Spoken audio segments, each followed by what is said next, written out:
एक छोटी सी लड़की सिया अपने घर के पास खेल रही थी जब उसे एक चमकता हुआ तितली दिखाई दिया। तितली इतनी सुंदर थी कि सिया उसे पीछा करने लगी।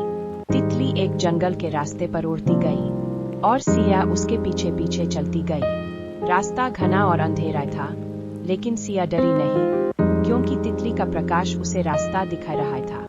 जैसे जैसे वह आगे बढ़ती गई, जंगल और भी घना होता गया।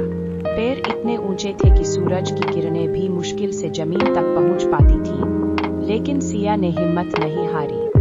वह तितली के पीछे चलती रही। उसकी चमक उसकी आंखों में उम्मीद की किरण बन गई थी। अंत में तितली एक विशाल गुफा के मुंह पर जाकर रुकी। गुफा के अंदर से एक नरम, गर्म रोशनी निकल रही थी। सिया सांस लेती हुई गुफा में दाखिल हुई। गुफा के अंदर एक बूढ़ा भालू बैठा था।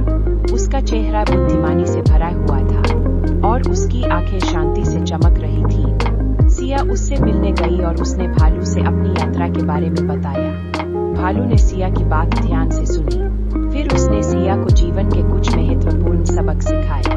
उसने सिया को बताया कि कैसे हिम्मत और दृढ़ता से मुश्किलों का सामना करना चाहिए और कैसे अपने सपनों को पूरा करने के लिए लगातार प्रयास करते रहना चाहिए। सिया ने भालू की बातें ध्यान से सुनी और उसे बहुत कुछ सीखा। जब वह गुफा से बाहर निकली तो उसे लगा कि वह पहले से कहीं ज्यादा मजबूत और बुद्धिमान हो गई है। वह चमकते हुए तितली को धन्यवाद देती हुई अपने घर वापस लौट गई। उसके दिल में ज्ञान और आशा भरी हुई थी।